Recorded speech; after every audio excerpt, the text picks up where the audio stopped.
Mister ജിൻഡപ്പൻ മറ്റേ തലയാണയൊക്കെ പിടിച്ച് നിൽക്കുന്നുണ്ട്. തലയാണ മന്ത്രം, തലയാണകൾ ഈ പില്ലോ നല്ലപോലെ അടിക്കണമെന്നാണ്. ഈ പില്ലോയ്ക്കകത്ത് നമുക്ക് കണ്ടാലേ മനസ്സിലാവും ഒട്ടും കോട്ടൺ ഇല്ല. കുറേ പഞ്ഞിയും ഈ പില്ലോ കവറും പിന്നെ സൂചിയും ഇതൊക്കെ കൊടുത്തിട്ടാണ് ഇരുത്തിയത്.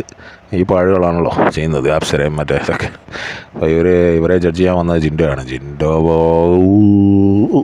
എന്നും പറഞ്ഞുകൊണ്ട് ഇതൊന്നും പറ്റത്തില്ല, ഇതൊന്നും പില്ലോ അല്ല, ഇതൊന്നും തലയാണയല്ല എന്നും പറഞ്ഞുകൊണ്ട് അപ്സര കിടന്ന് ചാടി കളിക്കുന്നുണ്ടായിരുന്നു. എന്നാണെങ്കിൽ ഇതൊക്കെയാണ് സംഭവിച്ചിരിക്കുന്നത്. ഇന്ന് 2-3 ദിവസമായിട്ട് ബോറിംഗ് ആണല്ലോ. എല്ലാ ഫാമിലികൾ വരുമ്പോൾ നമ്മുടെ പ്രോമോ പെറുക്കാനായിട്ട് നടക്കുന്ന ജാസ്മിൻ. ഞാൻ ജാസ്മിന് കൊടുക്കാനുള്ള ഉദ്ദേശിക്കുന്ന പേരതാണ് പ്രോമോ പെറുക്കി ഇങ്ങനെ പ്രോമോ ഇങ്ങനെ നക്കിയെടുക്കും പ്രോമോ. എവിടെയെങ്കിലും കൂടെ പോകുന്നതൊക്കെ, അതായത് അൻസിബയുടെ അമ്മ വന്നു കഴിഞ്ഞാൽ അത് അൻസിബയെ കാണാനല്ല ജാസ്മിനെ കാണാനാന്നുള്ള രീതിയിൽ അത്രയ്ക്ക് എക്സൈറ്റ്മെൻറ്റും മുഖത്തൊരു ഭയങ്കര സന്തോഷം, ഭയങ്കര വേവലാതി, ഭയങ്കര ഫീലിങ്ങോടെ കൂടെ അവിടെ നോക്കി വയ്ക്കുക, കതവ് പിടിച്ച് വലിക്കുക, ഇങ്ങനത്തെ പരിപാടികളൊക്കെ ചെയ്തുകൊണ്ടാണ് ഈ ആഴ്ച മൊത്തം. അതാണ് ഈ ആഴ്ചത്തെ ആകെ കൂടെ കാണാനുണ്ടാകും. ഫാമിലീസ് വരുമ്പോൾ ഈ പ്രോമോ പെറുക്കി പ്രോമോ നക്കിയെടുക്കുന്ന ജാസ്മിൻ പ്രോമോ, അതായത് എങ്ങനെയെങ്കിലുമൊക്കെ അവളുടെ ഫേസ് ക്യാമറയിൽ കാണണം എന്നുള്ള ഇതിലാണ്. ആരുടെ അമ്മ വന്നാലും ശരി, ആരുടെ ഭർത്താവ് വന്നാലും ശരി, അവൾ ഭയങ്കര എക്സൈറ്റഡ് ആയിരിക്കും. എന്നിട്ട് ആ ഇരുത്തം കണ്ടില്ലേ മറ്റേ തെപ്പക്കടയാ, അയ്യോ അതിന് പറ്റിയ ഒരു ബായ് രശ്മിൻ ബോയ് പറയുന്നതെന്ന് പറഞ്ഞാൽ ഞാൻ ഇനി തറയാവാൻ പോവാണ് എന്നൊക്കെ പറഞ്ഞപ്പോൾ ഈ ജാസ്മിൻ ബോയ് പറയുന്നതെന്ന് പറഞ്ഞാൽ നീ തറയാവുന്നത് കുറച്ച് സൂക്ഷിച്ച് വേണം, കാരണം ജിൻഡോയെ പോലെ തറയാവത്. ജിൻഡോയുടെ അമ്മയപ്പനെ വന്നപ്പോൾ ആകെ പരിങ്ങിയിരിപ്പുണ്ടായിരുന്നു.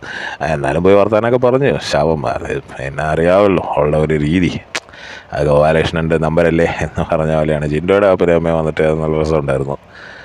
പിന്നെ ശ്രീധുവിൻ്റെ അമ്മ വന്നിട്ട് കുറേ ഡയലോഗൊക്കെ പറഞ്ഞു. നീ 11 ലൈറ്റ് ഓഫ് ചെയ്ത് കഴിഞ്ഞ് നീ എന്തിനാ, നീ എതുക്കാக பேசுற, നീ ഗെയിംക്കുള്ള വാ, നീ ഇപ്പടി പെണ്ണ കൂടാതെ എന്നൊക്കെ പറഞ്ഞിട്ട് ശ്രീധുവിൻ്റെ അമ്മ കുറേ ഇൻസ്ട്രക്ഷൻസൊക്കെ കൊടുത്ത് അങ്ങനെ ശ്രീധു നന്നാവുമെന്ന് തോന്നുന്നു. പക്ഷേ ശ്രീധു പുറത്താവത്തൊന്നുമില്ല. ഉടനെ അജിൻ്റെ അടുത്തിരുന്നു വർത്താനം പറയുന്നു. പ്ലാസ്റ്റിക് പൂ മറ്റേ പ്രോമോ പെറുക്കി പ്രോമോ നക്കി പ്ലാസ്റ്റിക്. അയ്യോ എവിടെ നിന്ന് കിട്ടിയതാണ് ഇത്? ഇപ്പോൾ പുറത്തായെന്നൊക്കെ പറയുന്നുണ്ട്. അതിൻ്റെ ആ ന്യൂസ് എത്രത്തോളം ശരിയാണെന്നറിയില്ല. അപ്സരയെ തല്ലിയെന്നോ അതിങ്ങനെ കംപ്ലൈൻ്റായി പുറത്തായിട്ടുണ്ട് എന്ന ഒരു ന്യൂസും കേൾക്കുന്നുണ്ട്. എന്താണേലും ഈ ആഴ്ച പാഴായിട്ടുള്ള ഒരാഴ്ച. അർജുനെ എന്ത് കണ്ടിട്ടാണ് ആ ചെക്കനെ അവിടെ വെച്ചേക്കുന്നതെന്നാണ്. എന്താണ് അവന് കുറേ വോട്ടും കിട്ടുന്നുണ്ട്. ആരാണ് ഇവനൊക്കെ വോട്ട് ചെയ്യുന്നത്? ഈ ജാസ്മിനും കുറേ വോട്ട് കിട്ടുന്നുണ്ട്. ഇവർക്കൊക്കെ ആരാണ് ഈ വോട്ട് ചെയ്യുന്നത്? ഈ ജാസ്മിനും മറ്റേ ഗബ്രീനെ ഒരു പ്രാവശ്യം വന്നപ്പോൾ പുറത്തായി. അവൻ വെളിയിൽ പോയിട്ട് പറയുന്നതെന്ന് പറഞ്ഞാൽ അവൻ്റെ പേര് കൂടുതലായിട്ട് ആൾക്കാർ കണ്ടിട്ടില്ല. അൻസിമയും ഋഷിയൊക്കെയാണ് കൂടുതൽ ആൾക്കാർ ഇങ്ങനെ എല്ലാ ആഴ്ചയും കണ്ട് വോട്ട് ചെയ്യുമ്പോൾ ആൾക്കാർക്ക് ഓർമ്മയുള്ള പേര് അതൊക്കെയാണ്. അവൻ്റെ പേര് ഓർമ്മയില്ലാത്തതുകൊണ്ടാണ് അവൻ പുറത്തു പോയതെന്നാണ്. എൻ്റെ അമ്മേ. പിന്നെ നമ്മുടെ ജാസ്മിൻ ഈ ആഴ്ച പുറത്ത് പോയാൽ നന്നായിരുന്നു. ഫിസിക്കൽ അസോൾട്ട് കാരണം പുറത്തു പോയാൽ മറ്റേ മുള്ളിനും മേലേക്കും കേടില്ലാത്ത രീതിയിൽ എന്നുള്ളതായിരിക്കും. മറ്റേ അകത്തുള്ള ഒരു മാനേജർ, മറ്റേ ക്രിയേറ്റീവ് ഡയറക്ടർ ഇവരൊക്കെ കുടുങ്ങിയിട്ടുണ്ടെന്നൊക്കെയാണല്ലോ കേൾക്കുന്നത്.